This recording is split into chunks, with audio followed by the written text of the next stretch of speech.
The sun was barely rising over the red hills of Arizona when Clint Westwood rode into the small frontier town of Dry Creek. The town was waking up, dust swirling in the air, the sound of boots scraping against wooden porches, and the faint clink of bottles from the saloon.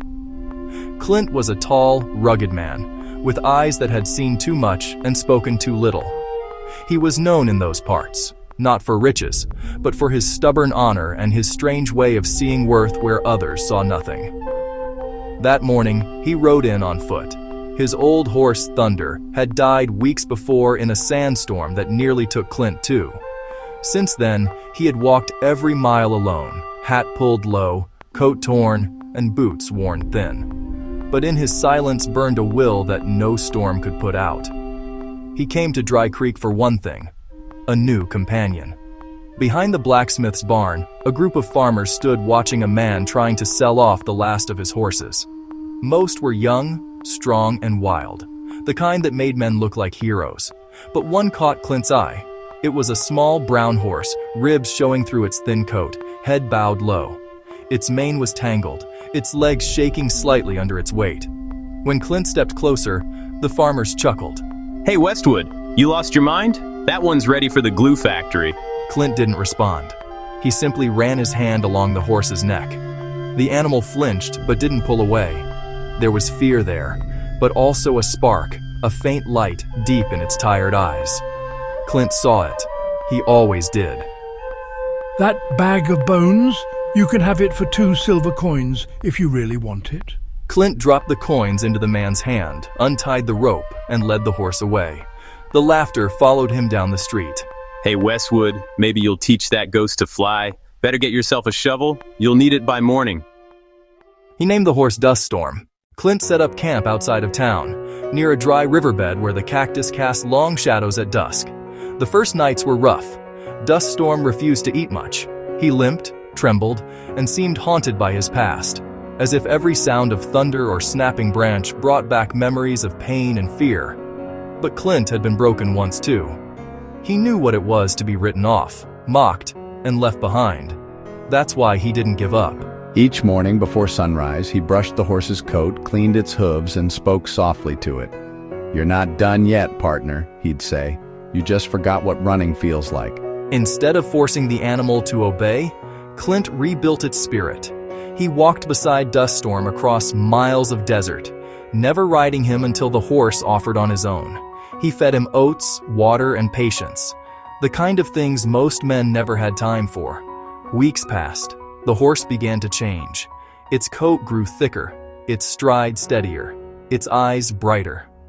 Clint smiled one morning as Dust Storm lifted its head high against the wind, mane flowing free for the first time. One evening, word reached the camp. The Dry Creek Desert Run was coming. A brutal 40-mile endurance race across sand, heat, and canyons. The winner earned not just gold, but glory. Every rancher, outlaw, and drifter with a horse was signing up. When Clint walked into town to register, the laughter started again. "You're bringing that same ghost? Guess he wants to lose twice. His money and that horse." "You sure about this, Westwood?" "I've never been more sure of anything."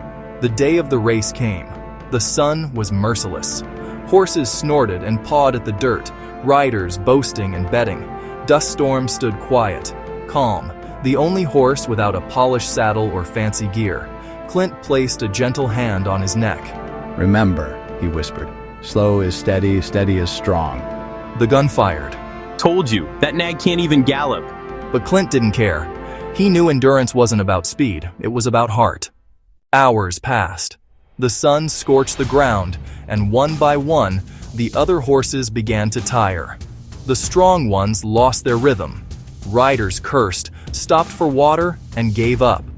Clint and Dust Storm, though, kept moving.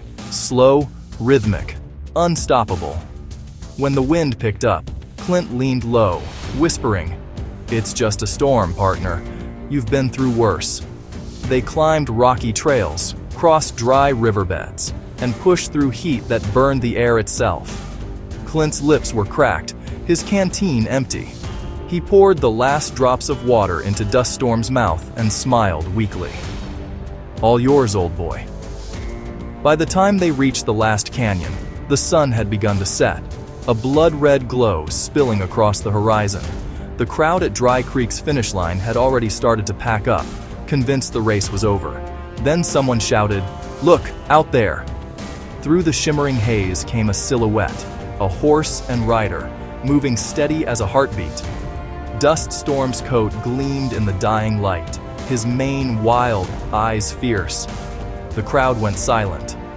Clint and his horse crossed the finish line together, not with a sprint, but with a steady, powerful stride that spoke louder than any cheer. For a long moment, no one said a word. Then applause erupted. The same men who had mocked him now stared in awe. One of them, the same rancher who had laughed the loudest, took off his hat and muttered, "I'll be damned." Clint slid off his horse, patted Dust Storm's neck, and said quietly, "Never laugh at a soul that's still breathing. Sometimes all it takes is a little faith." That night, as stars blanketed the desert sky, Clint sat by the campfire, Dust Storm lying nearby. The wind carried the smell of sage and the sound of distant coyotes. Clint gazed into the flames, his eyes soft. Guess we showed 'em. From that day on, the story of Clint Westwood and Dust Storm spread across the frontier, a tale told in saloons and around campfires, not of victory or pride, but of patience, redemption, and the unbreakable bond between man and beast. Because in a land where everyone looked for strength, Clint found something rarer, heart, and that made all the difference.